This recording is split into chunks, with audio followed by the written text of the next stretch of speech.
So Drake released a new album. It's called Scorpion. Came out recently. I'm a little late on this, but that's okay. Take heat, fuck these niggas up.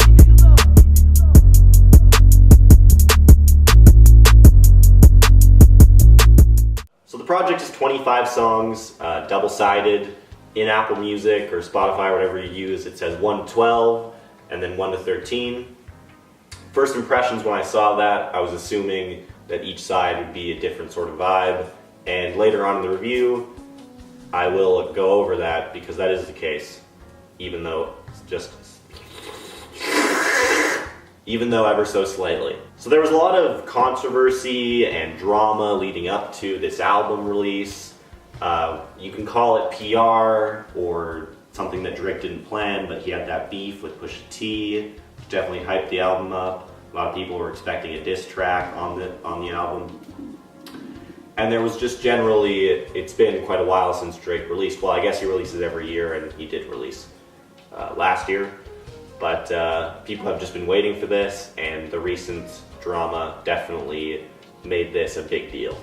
So the first track is Survival, and this track really doesn't do anything but set the tone for the rest of the album, and holy fuck is it a shitty tone. Super disappointed with this track. I mean, it's the same thing, same themes that Drake has been going over in like the past 4 of his albums. How he's dealing with his fame, the people that betray him. He's also trying to come off as, you know, a real big deal and a badass in this song. And honestly, I feel like the best Drake has ever been is when he's just been honest and real with his fans and come out with some heartfelt music. And if this song is what was setting the stage for the rest of the album, which it is, and it's him just putting on this mask and talking about the same things he's talked about, it's just disappointing. And as soon as I heard this thing, I was kind of not too excited for the rest of the album. Next 2 songs, Non-Stop and Elevate, are just super vanilla. They're just throwaway tracks, background party tracks. I mean, it really just seems at this point that Drake is just settling into the fact that people play him in the background at parties or in the car, and they're not actually listening because that's the quality of these 2 tracks. However, Non-Stop does have a nice little beat to it. I like the kind of grimy feel that is going on there. However, it's just the same thing for 3 minutes or however long the song is. There's no diversity in that track at all, which again is very disappointing because I feel like it could have been something really good. Alright, so the next song is Emotionless. I like the vocal sample on this song, but the beat is very lackluster. The subject matter in the song is one of the more powerful subject matters on the album. He's talking about, you know, the people that have stuck with him, people that have betrayed him, his son, which was part of the controversy with...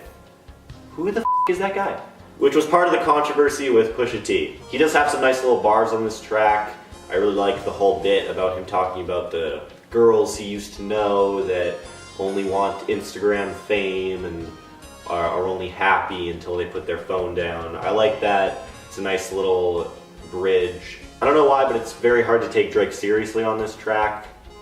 For some reason, whenever I hear him get really deep, per se, it just feels kind of face value and contrived, but one of the better tracks on the album. The next 2 tracks are God's Plan and I'm Upset. There's nothing to say about God's Plan. Everyone's heard it. It's been out for a really long time. It's a pretty good song. I'm Upset, though, came out before the album as a single. Terrible song. Just fucking terrible. I mean, it's just the worst piece of shit I've ever heard. The beat's terrible. Fucking lyrics are terrible. I just don't want to fucking hear that shit. When someone puts on I'm Upset, I tell them to turn it off or I leave the fucking room. It's just a bad song. Next is what I think is the best song on the album, which is saying a lot, which is a 8 out of 10. I like the beginning. I like the booming intro that it has when it goes into the beat. I like the consistent uprising feel of the song. Very consistently good track, I feel. I mean, if Drake made an album of just 12 songs that sounded like 8 out of 10, I'd probably give it a pretty good score, and I think he could do something like that and it would work. But no, he just decides to make 25 songs with 80% of them being filler garbage, and a few of them being alright, like 8 out of 10. A little bit of a Kanye diss at the beginning of this track. He talks about how Kanye just got a little bit of a Kanye diss at the beginning of this track in response to Kanye's diss of him on Kanye's new album, Ye. He talks about how Kanye just got rich again and therefore can't be telling Drake that he's richer than him. And he also mentions that Kanye betrays all of his friends and that he wants basically nothing to do with him. So yeah, a little bit of a response to some of the beef there, which was a nice little touch. Next is the song Mob Ties, which is just completely out of left field. It doesn't really sound like anything Drake has ever done. It's a completely different style. And it just feels like he's doing something that he's not meant to do. It's not really his style. He's clearly taking influence from other people and just doing a worse job. Not a fan of this song. It's just take it or leave it again. So Can't Take a Joke is not worth talking about. The next song is Sandra's Rose, which is probably tied with 8 out of 10 or maybe second place or ahead of 8 out of 10 for the best song on this album.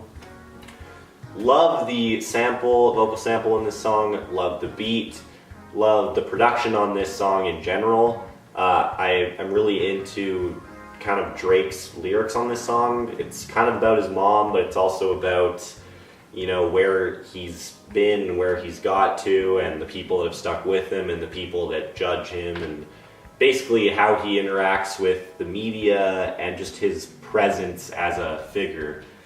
And there's some pretty interesting lyrics on this that I feel like probably took some thought, which is good. I mean, there's that one line about Charlemagne and his skin problems, which was, holy damn, that was savage, but good line, Drake. All in all, I think that this is a solid effort on Drake's part.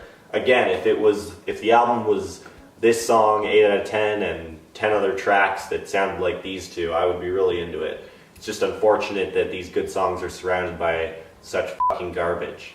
Last track I'm going to talk about on the first half of this album is the Talk Up with Jay-Z.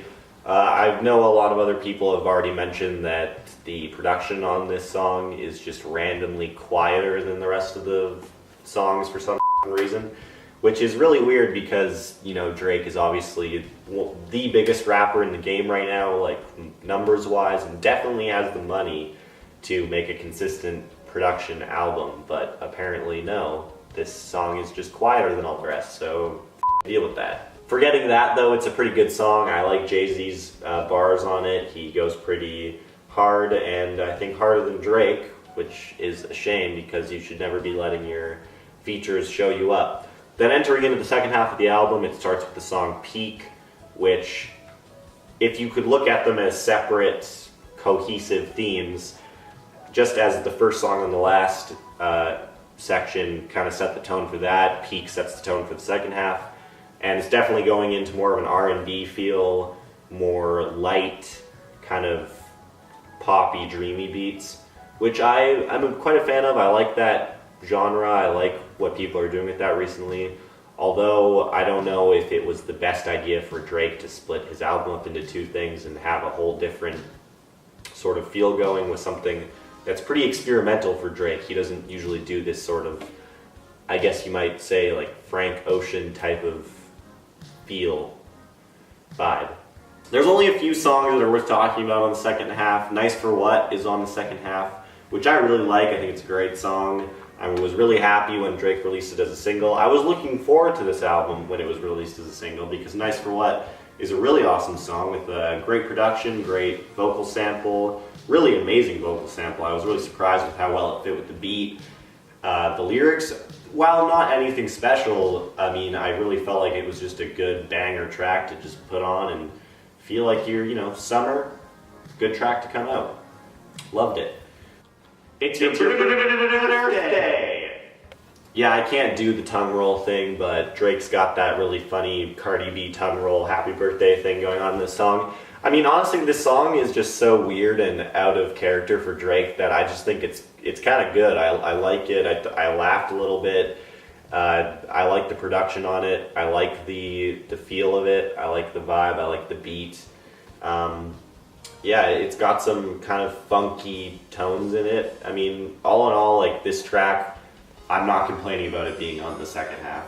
I'm really disappointed Drake didn't run with these kind of grimy, bassy beats on songs like That's How You Feel and Nonstop, like I mentioned earlier, because I really like them when it's at the start of the song and I'm hearing these kind of low, really in there, in your face beats. But then it's just the same thing and he doesn't do anything and doesn't switch it up, maybe throw in a chorus or a bridge or a different kind of tone for those. It's just the same ongoing, moving forward beat, which is disappointing because I like those kind of beats for Drake and his style. He just didn't utilize them right. The last song I'm going to talk about is the song with the Michael Jackson unreleased vocal sample.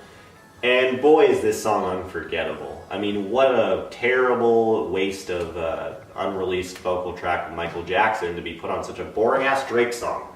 This thing just has no redeeming qualities, in my opinion. It doesn't have any interesting lyrics, doesn't have any interesting beat, it doesn't have any interesting production in general. Disappointed that he felt like it was a good idea to put a vocal sample from MJ on here. Underutilized, just generally lackluster, and that sucks.